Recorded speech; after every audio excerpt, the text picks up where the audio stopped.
we had originally we kind of contacted the prosecutor's office. She said, mail it to us and we'll get to it after the election. Thank God yesterday they agreed to meet with Jack Carbone and with Luther Joseph, and I believe the assistant prosecutor and the head of detectives met with them. We turned over all the information to them.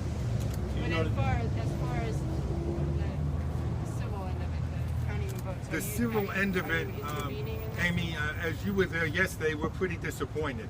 So there was a public meeting that we didn't see notice, meaning 48 hours before. You're supposed to have it in 2 newspapers.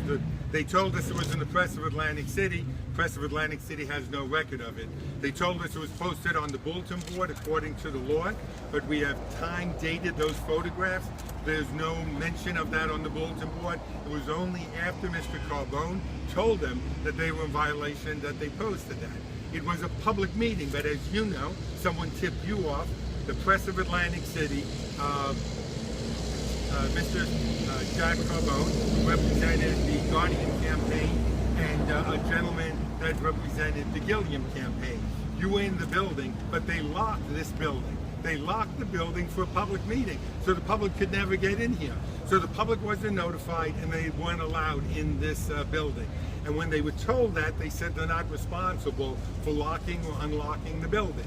You were at that meeting. They spent time trying to figure out whether a woman who died in 2015 could vote in 2017. This isn't somebody that just came back on Narcan or got a defibrillator that died and came back.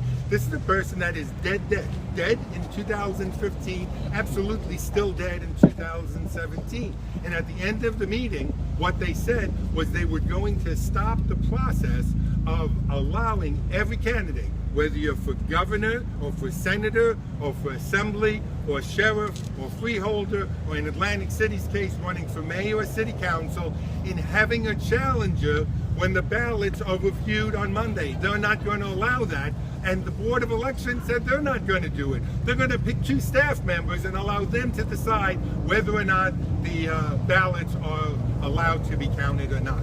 So I don't have a whole lot of faith. We are trying to do that. We know that our best course of action now is through the press. That the press is going to report what's going on, and hopefully they will shame the Board of Election and the Attorney General into taking some action. We're not trying to suppress the vote. We're only asking to stop dead people from voting, and people don't live in Atlantic City anymore from voting. That's all. Mayor, I did not ask you something. Pleasure to meet you. It's really an honor, glad it's from you. Just a suggestion. For basically homeless individuals, I am from Atlantic City. I became homeless as of basically June the 14th of 2014. Resided in Pleasantville. But I will say this, as a suggestion, would you recommend the homeless then be advocated that don't have a mailing addresses in Atlantic City? Can you have the homeless, the Board of Social Services in Atlantic City advocate for them to vote? Absolutely. Everyone that lives in Atlantic City, including every homeless person, has the right to vote. They're an American. As long as they're here and they're a registered American, they have the right to vote unless they did something else legally that prevents it. But homeless people have the right to vote if they're staying at the Salvation Army or the Mission, if they're over at John Brooks, wherever they are, that is a legal address. And we should not disenfranchise the homeless from being able to vote. Bless you. Thank you, sir. You're welcome. Mr. Cotton, who paid you specifically? Craig Galloway. Craig Calloway himself? Yes. Not an operative, but Craig Galloway. did you negotiate for more than $30? Yes, I did, sir. How much did you negotiate for?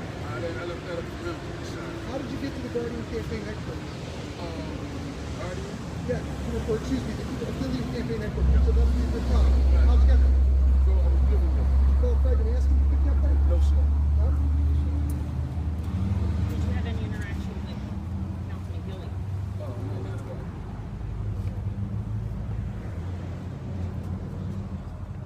Take one more question. What's the next legal step? Chris, I think you're going to be handing out the information. We are determining what the next legal steps should be at this point.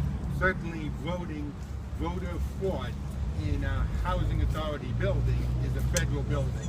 And so we believe it's a federal offense as well. We're pursuing that as we talk. Do you believe you have enough evidence now that that's I think that any reasonable person will be able to see that something wrong is going on here. If we have 2,000 people, and by the way, if I did mention that, the voter, the staff has said this individual is deceased and should be removed from the roster. This person has moved to another address and should be removed from the roster. This address does not exist. So that is on the sample ballots that came out, but when you check the voter registration, that was not done. Last election, Craig Calloway supported you and helped you out. He said he did. He said he did. He said this is just sour grapes. No sour grapes. Last time, I never spoke, communicated, neither did any other councilman that was with me in 2013. We had at least 50 meetings with volunteers. Craig was never at any of those meetings. I didn't pay him. If he said I paid him, then as a good American, I'm sure he reported it on his income tax, paid income tax on it, to just produce your W-2 and show me the income that you received. It's the same as now. If you're looking for where Craig is being paid, you can wait for April 15th when he files his taxes, and I'm sure he'll be paying taxes on the funds that he received for this election as well. But in the last election, I did not.